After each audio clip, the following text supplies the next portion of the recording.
So, now we will continue our discussion of the interface properties as regards the optical waves.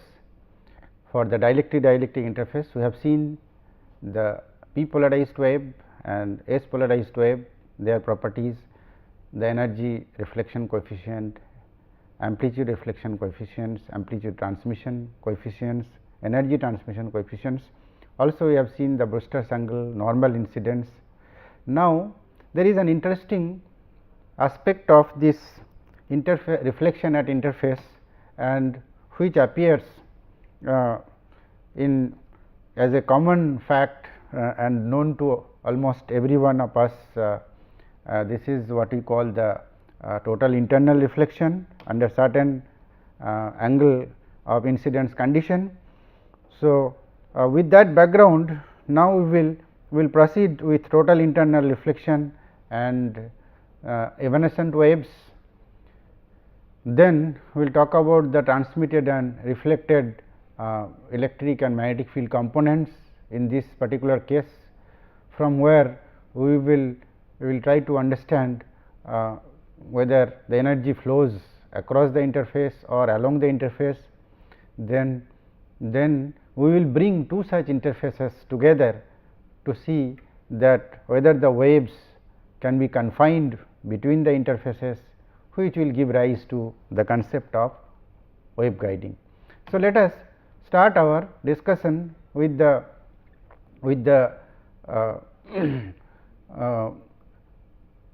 picture of this total internal reflection. When you have a angle of you have the angle of incidence which is equal to the critical angle, then the wave will be emerging out along the interface, and if it is more than that, then there will be a total internal reflection. So, this is the critical situation when the transmitted wave will be along the interface. So, that condition. So, the Snell's law gives you n 1 sin theta 1 equal to n 2 sin theta 2 is equal to constant, which is the invariant of the structure. Now, for the denser to the rarer medium, if we consider this case, that is n 1 is greater than n 2, then for theta 1 equal to theta c, you have theta c the critical angle of incidence, for which you will get a grazing angle of refraction. So, we can write for theta 1 equal to theta c equal to n 1 sin theta c, which will be equal to n 2 sin pi by 2, because this angle of refraction is now pi by 2. So, therefore, n 1 sin theta c must be equal to n 2 under the condition of critical angle of incidence. So, for theta 1, so this is for exactly when it is theta c, the angle of incidence, you have n 2, but if I increase the value of theta c, by a small amount delta, then what happens? I am increasing the left hand side quantity, that is theta 1 is now greater than theta c. So, n 1 sin theta 1, this quantity is now more than n 1 sin theta c, n 1 sin theta 1 is greater than n 1 sin theta c.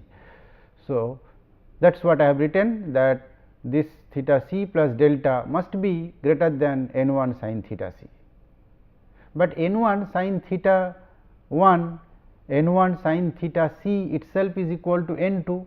So, this quantity must be greater than n 2, that is what I have written. So, this n 2 sin theta 2 must be greater than n 2, because n 1 sin theta 1 is equal to n 2 sin theta 2. So, that tells you that you have n 2 on either side. That means, if you remove n 2, which is a non-zero quantity, sin theta 2 must be greater than 1, but that is a situation which never happens. So, that means, sin theta c n 2 by n 1, I have used this relation. So, sin theta 2 is now greater than n 1.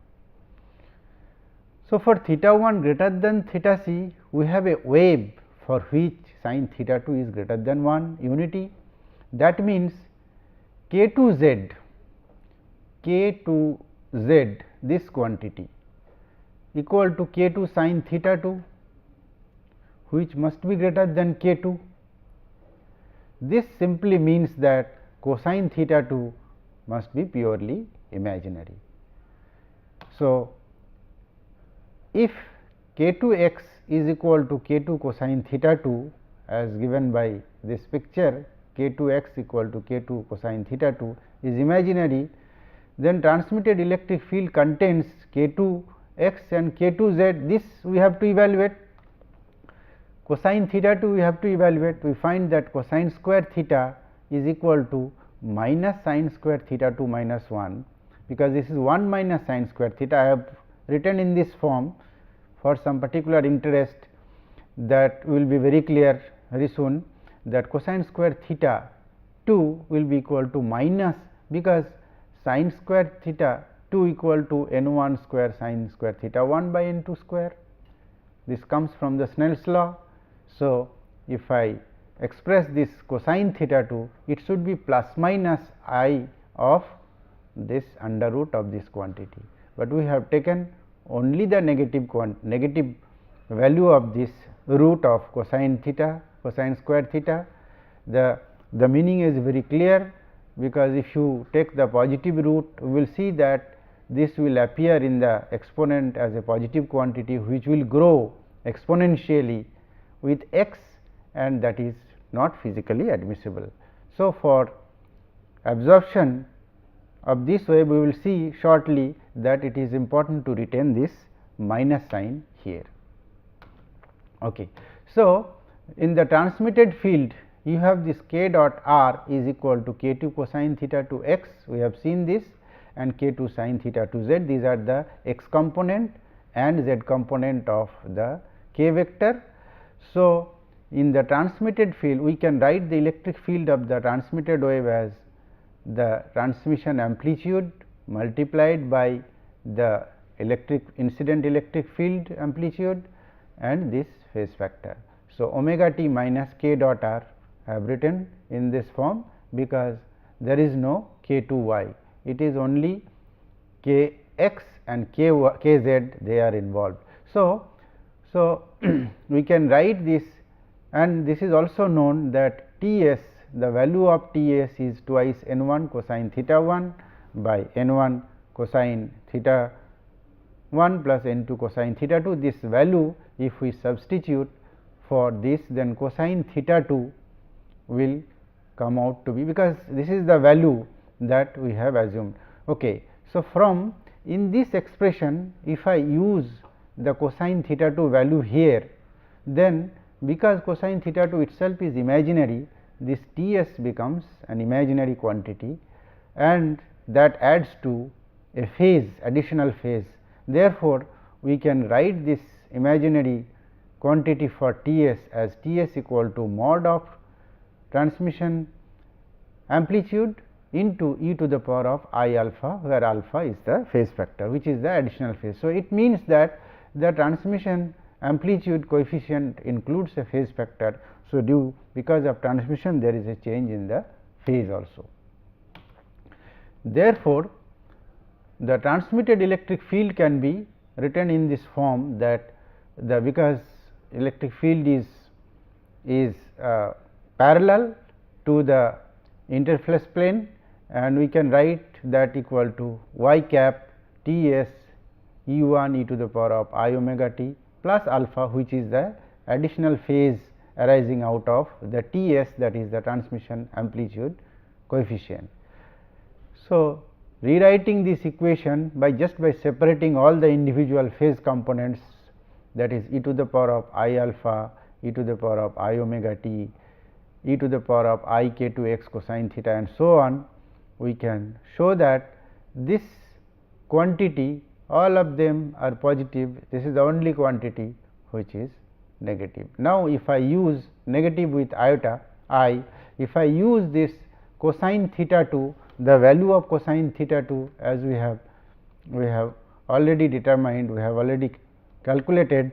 So, if I use this value of I here, then I into I and minus. So, it will be simply minus e to the power of some minus of this quantity. This is exactly what we have shown here. N2 cosine theta 2, you just multiply on either side, and for this quantity if you multiply both sides by k 0, then this quantity can be written as gamma. So, k 0 n 2 put together we write gamma with minus I of course.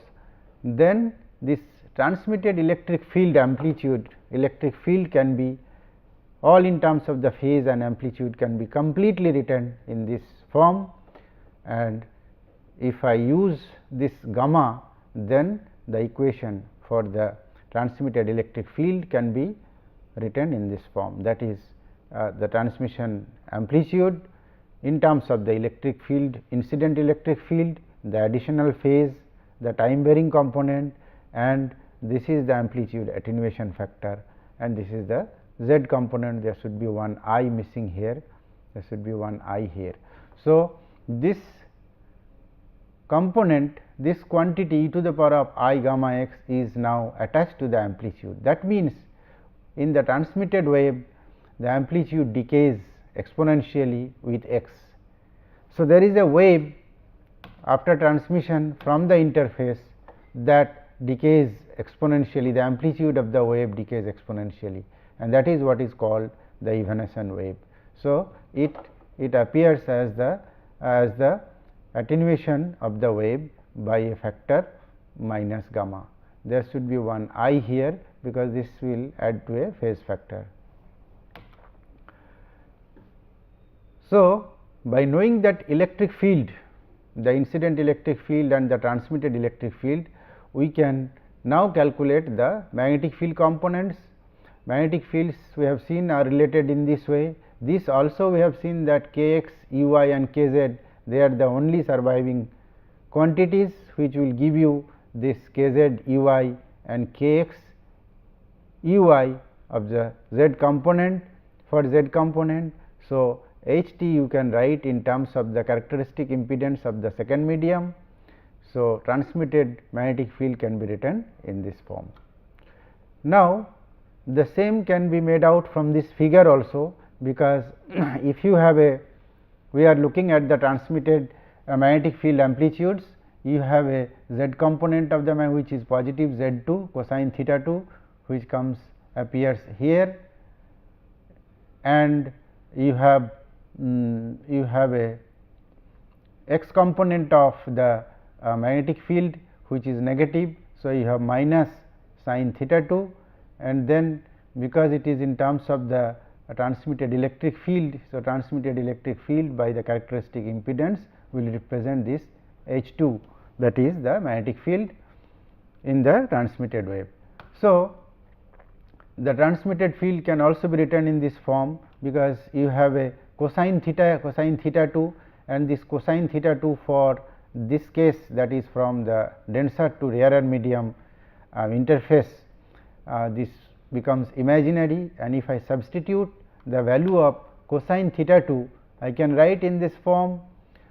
Therefore, this H t involves an I in the z component of the transmitted magnetic field.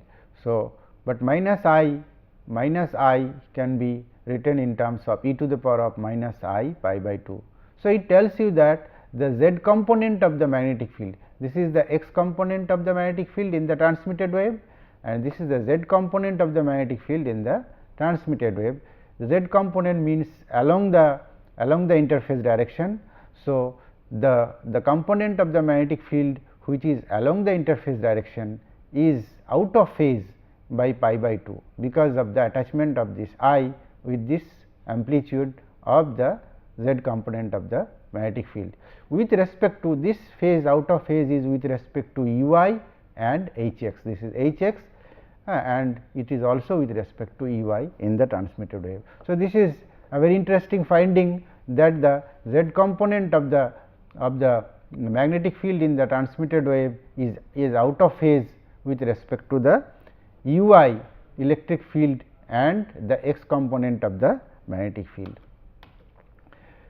So, for the transmitted wave, the components that is to describe the transmitted wave are u I, h x and h z. So, u I is we have seen can be written in this form, which includes a phase factor of alpha, and h x is also includes the same phase factor alpha, and all of them, but additionally there is an extra phase which is due to the z component of the magnetic field in the transmitted wave. So, this will make this quantity, if we take the real part, this will make this quantity sine, but these two will be still staying back as cosine. So, we can write u I in this form, which will be, if I take the real part of this of the individual field components, we can write this as cosine theta. This will also remain cosine theta, but this will become sine theta, and there will be a phase attenuating part in the transmitted wave. This is because of the electric field attenuation. So, let us now evaluate the power flow across the x direction. So, S x is equal to E cross H x component, we have seen. Now, U I and H z, this component will give you U I and H z, which will be equal to 0. Why? Because U I will contain a cosine component, cosine factor, whereas H z contains a sine factor. So, you know the time average over a period for sine and cosine product will give you always 0. So, that means there is no net power flow along the x direction in the transmitted wave.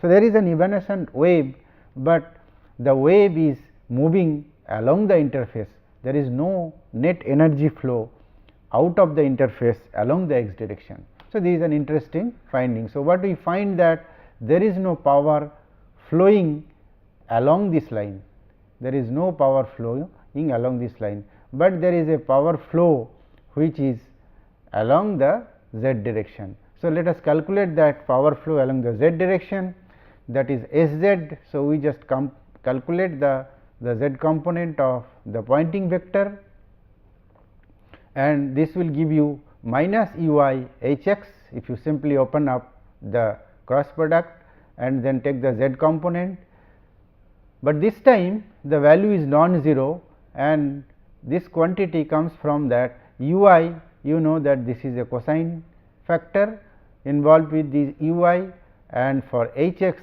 there is another cosine factor. Now, the time average of the cosine square term integrated over a period will be equal to half. So, there is a factor of half coming here, and on if you simplify the product of these two, then you will get this equation e to the power of gamma x and e to the power of gamma x here, both put together will become e to the power of minus twice gamma x. The electric field amplitude E 1 in both the places will make it E 1 square, T s mod and T s mod will make it T s mod square, and all other things are quite evident from here. So, we can see that there is a net power flow along the interface outside the interface along the z direction, the direction along which it is moving. So, this evanescent field has the characteristic nature that there is no, the field is exponentially decaying as you move away from the interface along the x direction, but there is no net power flow, there is no net energy flow out of the interface along this direction, but the energy flows only along the interface along the z direction, along this direction. Okay. So, in the reflected field, for the completeness, we have this phase which will involve k 3 z and k 3 x. So, that is why k dot r, one of them is positive z, but x component is negative. So, we write this k dot r in this form, and that gives you the reflected wave amplitude of the electric field as like this, and this, if you just open up the bracket, you can write the individual components of the phase due to x, due to time and due to z, and in this way you can complete all the components of the electric field and magnetic field in the reflected wave. E y will be this we have seen in the reflected wave, because it is simply by a factor of R s modifying the incident electric field. And for H x we have seen this one, and for H z this again comes from here. You have this H field, you have a negative value of the x component of the magnetic field and a negative value of the z component of the magnetic field. That is why your both H x and H z both of them are negative, and it appears with the phase factor of the electric field multiplied by the reflection amplitude coefficient in terms of the incident electric field amplitude. So, these are complete expressions for E y, H x and H z, which constitute this S polarized wave or the T polarization wave at the interface. So, this is complete, and now for the lower medium you can see that this beta I write for k 0 n 1 sin theta 1. For the lower medium k 1 z, k 1 z is this component k 1 z, this quantity. So, that is the z component of the propagation vector, which can be written as k 0 n 1 sin theta 1, and I call this quantity as beta, which is the z component of the propagation vector, and the x component of the propagation vector k 1 x, this is for the incident wave, k 1 x equal to k 1 cosine theta equal to k 0 n 1 cosine theta. This, so put together, if I use this k 1 n 1 cosine theta, you can write this equation, and just by translating this k 0 you multiply both sides, take the k 0 square inside, then you can write k 0 square minus beta square, which will be the x component of the propagation constant. For the lower medium E 1, when moving up, that is for this field, for this optical field, we have E 1 equal to E 0 e to the power of I omega t minus beta z minus k x. These are the factors which are appearing. You can look back this electric field components, you have this k 1 x into this cosine theta and k 1 z into sin theta 1. So, I have written for k 1 x, k 1 x, for this I have written this quantity, that is kappa. For k 1 x I have written kappa into x, and for the z component, that is the second part of this equation, I k 1 sin theta 1 z, I have written beta. So, using this kappa and beta notation, which are the x and z components of the propagation vectors, I can write this E 1 equal to E 0 e to the power of I omega t minus beta z minus kappa x for the wave which is moving up towards the interface, and for the wave which is coming down from the interface, the reflected wave, everything remains same, except that this is now the travelling in the negative x direction. Effectively, the propagation constant is along the negative x direction. So, k 3 x is now minus k 1 x cosine theta, which is the same, but with a negative sign, k 1 x and k 3 x, the magnitudes are the same, but it contains a negative sign. That is why the kappa has now become plus kappa into x. So, these are the neat representation of the optical waves when they are moving up and moving down. So, now with this knowledge we will bring in two such interfaces, that is, there is one interface which is binding this the upper and lower media. Essentially, this n 1 is higher refractive index medium, n 2 is lower. Similarly, here also they are identical interfaces, I assume that, and the medium inside is continuous. So, I place my coordinate axis in this along the axis, and if the reflection takes place here, I know that x for the wave incident at the upper interface, I can write this u 1 equal to this, and for the wave which is incident at the lower interface, I can write this equation. This we have seen just now. Here I can write in this form. Both of them I assume that have the same amplitude of the electric field. Therefore, and this is also known, we have used this relation k equal to kappa equal to this and beta equal to this. This is the x component of the propagation vector and this is the z component of the propagation vector. So, these two waves now on superposition and the magnetic field components are in this case will be given by this equation. Now, the total electric field is the superposition of these two waves, that is u 1 and E 2. So, if I take the superposition, a very simple manipulation shows that this can be written in terms of e to the power of plus I kappa x plus e to the power of, there should be one minus sign here, minus I kappa x. So, this quantity is nothing but the cosine of kappa x. So, this quantity is a, so you can see that within the medium of refractive index n 1, which is the denser medium, the wave varies along the x direction with a function as a nature as k cosine of kappa x, and this is the z component of the propagation vector which adds to phase. So, you can see that there is a sinusoidal variation of the power, a cosine variation of the power within the medium bound by two interfaces, which gives you that the wave is confined here and you have an evanescent tail, evanescent wave which is outside the medium, that also we have seen. So, if you look at this structure and if you look at these superposed waves of the two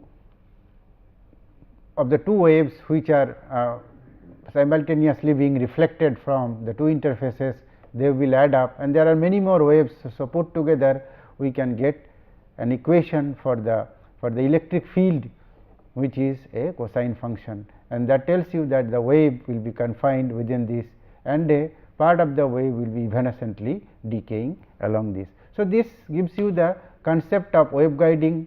So, outside the two interfaces you have a decaying field and within the medium, that is within the high refractive index medium, you have a wave which is a cosine variation. Depending on the phase, it could be a sine variation or it could be a superposition of sine and cosine variation. That all depends on the waves which are the phase of the waves which are reflected and from this and this interface. Let us suppose the wave which is reflected from here and the wave which is reflected from here, they are out of phase by pi by 2, then this cosine theta, cosine of kappa x will now become sine of kappa x, and if since all such waves are possible, so it will be in general a superposition of k cosine kappa x, a cosine kappa x plus b sine kappa x. So, inside you will get all possible variation of the this is what we call the mode of the structure. So, above the upper interface you have an electric field which is given by this, because this x is positive and the field is exponentially decaying, and below the interface x is negative, the field is exponentially decaying. So, we have these two expressions for these two regions, that is the upper region and the lower region, and for the in between we have that equation. So, if I put all the electric field components across the regions, we can write u I equal to a cosine, that is for this intermediate region, that is for the medium in which the wave is mostly confined, and b to the power of minus kappa x gamma x will be for this region. Of course, we need a coordinate translation for this, because if you take x equal to 0 here, then only you can represent by this equation. Similarly, if you take x equal to 0, then only you can represent by this but essentially the field has the amplitude B and B, they will be taking care of how much part of this field is already decayed. So, this gives you a very clear understanding of how an optical wave can be confined by successive reflections from the two interfaces, whether they are the identical interface or they are non-identical, that will only affect the kind of wave that is propagating through the medium, and this gives you the concept of how a wave can be guided by a structure which has at least two interfaces, and this the same expressions will also appear when we will discuss the slab waveguides, slab optical waveguides, the basic optical waveguides, but we will derive these equations from the wave equation with a more rigorous analysis, and then we will continue with other aspects of the discussions. So, in this discussion we have mainly focused on the total internal reflection and the evanescent wave that moves with the wave along the interface in the direction of propagation, and the transmitted and reflected components, all the components of the electric field and magnetic field in details with complete picture. Then we have brought in two such interface structures together. We evaluated the field which will be confined within the two interfaces, and also the field which will be outside the interfaces, and all of them put together will give you a wave which will be guided through the structure by the two interfaces. So, that gives rise to the concept of how the wave optical waves can be guided through such interfaces. We will continue our discussion with this guided wave optical waves in the next occasions. Thank you.